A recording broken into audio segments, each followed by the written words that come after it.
It's day 5 of the Switch Sports Golf 21 Birdies Challenge, where I'm playing all 21 holes of Switch Sports Golf until I make birdie or better on all of them in a row. So I have to get through the standard 18, which I accomplished a couple days ago in the 18 Birdies Challenge.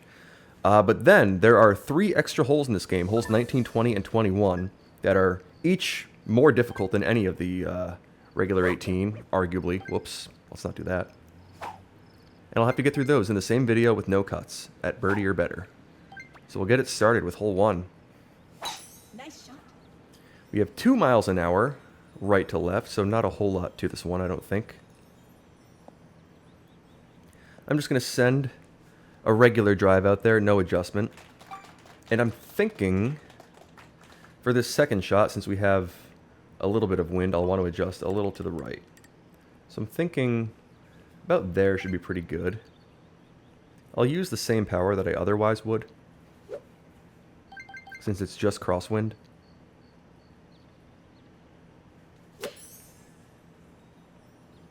Alright, we'll see if that has a chance. Nope, we're just going to bounce to the left of the hole, so maybe a little bit more power than I wanted. Although, we ended up kind of on the left edge, or the left side of that square in the green that runs pretty much straight up and down. So I don't think that would have fallen anyway. So just a slight misadjustment, and we will birdie hole 1. On one that was more of an eagle opportunity. So I'll try to memory bank the miss there, as I always do, to see if I can do better if we have similar conditions sometime.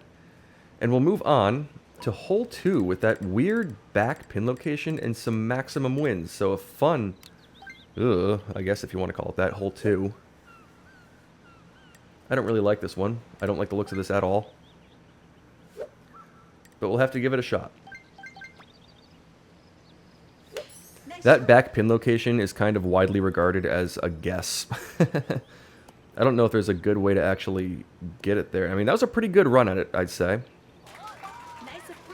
So we'll be close on hole 2. The play there is kind of just guess the spot with a full 7-iron.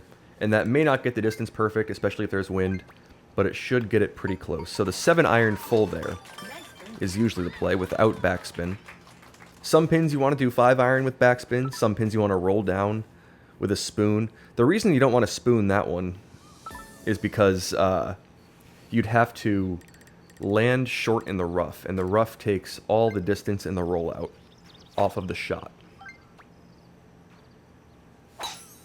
So even though it looks like you could roll it to the back of the green, there's no real way to bounce it there, which you have to do with the spoon. We'll move on to hole 3 with 2 birdies on the scorecard.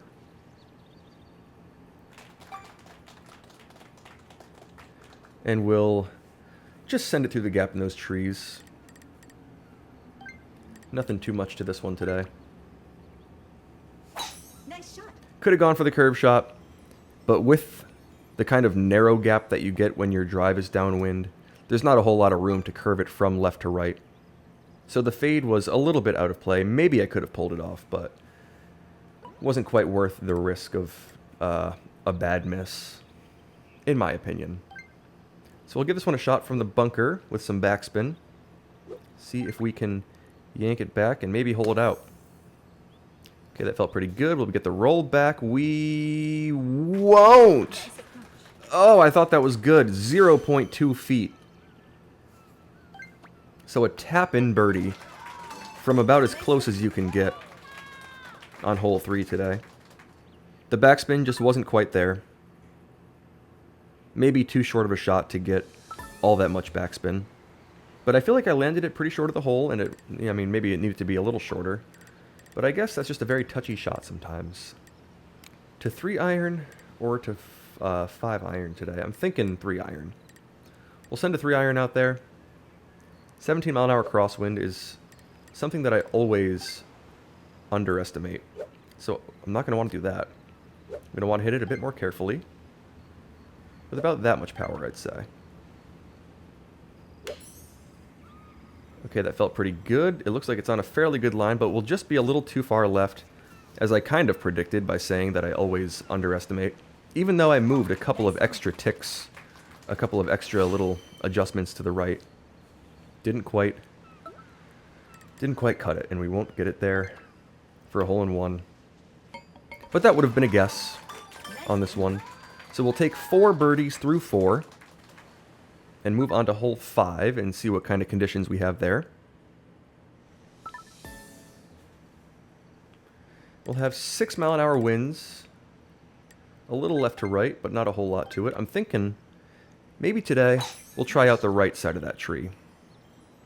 And I actually am probably going to end up in the rough. That was not my best play, especially I just completely failed to account for the fact that there was some tailwind to that. But that's all right. We'll just chip it up there, or give it a little 3-dot drive, and then chip it up on the 3rd shot. So no major damage ending up in the rough in these conditions. We'll just be a little bit shorter than we otherwise would be. So that'll definitely be a 9-iron play from back here. We have plenty of tailwind, so I'll have to keep that in account. A little over 3 dots, I'd say. Just barely over 3 dots should be the play. And we'll see if we can bounce it up there. I made sure to double check that that was a 3-dot shot, and we will just bounce to a stop, so no rollout with the 9-iron. We'll end up a little bit short, so not the best executed hole 5 today.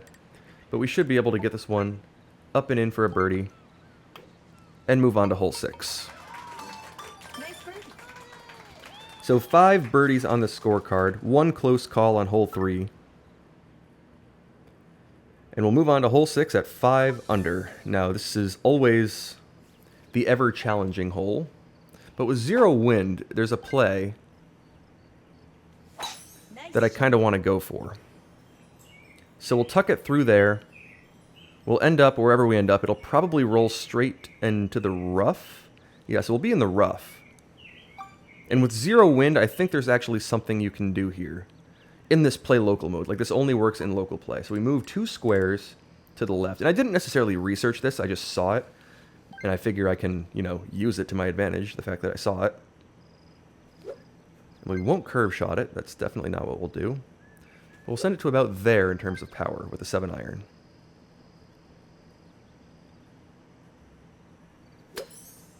Okay, maybe that was a little too much, but we won't catch the tree, and we'll bounce down and roll out, and we won't roll out. So that needed just a little bit more.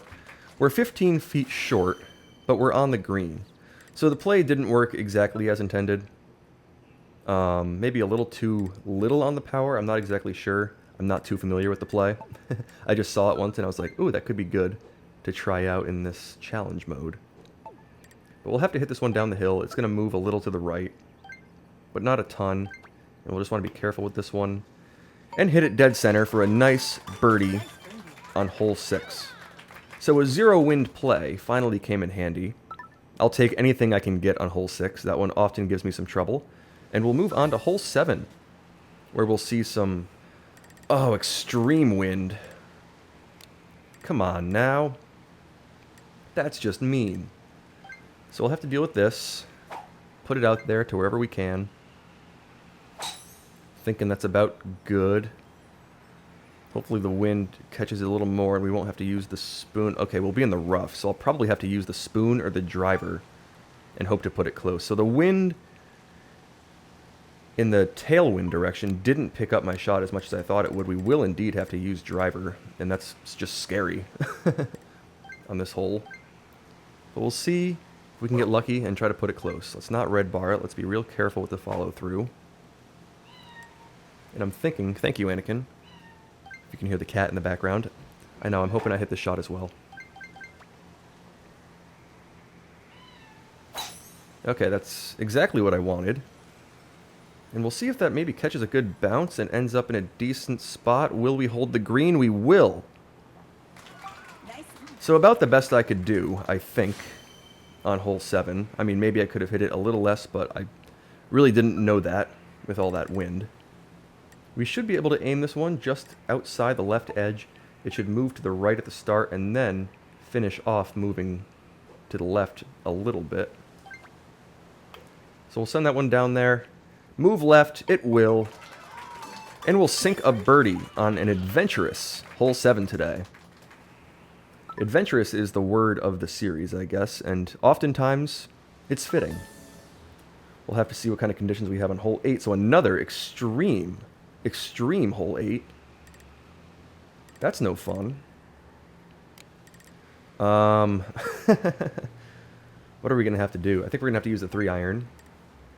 Send it out to about pin high, I would guess. Maybe a little less than pin high. It's going to move quite a bit from right to left as well. I want to be short and left of this pin. Like, I'm not going for the pin. Definitely not with these conditions. Want to make sure I'm adjusted out to the right enough.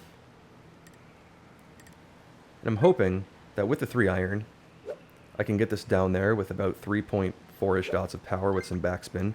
And hopefully just end up in an okay spot. I'm just hoping for an okay spot.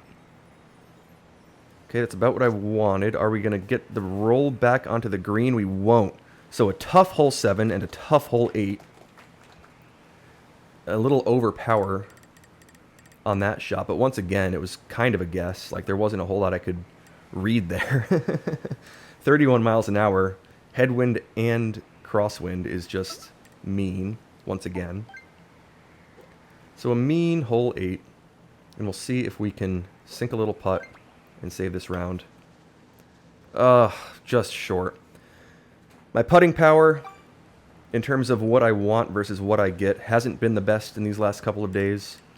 It's left me with some touchier putts. I mean, that was just a difficult one anyway. And we'll have to end day 5 on a very difficult 2-hole stretch, hole 7 and hole 8, with some extreme winds, which is not always the case. You get lucky some days, you get unlucky some other days. And today was an unlucky day, and I could have made birdies, I could have played better, but just bad conditions, really. And I'll see you tomorrow on day 6, when I'm hoping that the winds are a little bit nicer on some of the tougher holes. We'll see you then.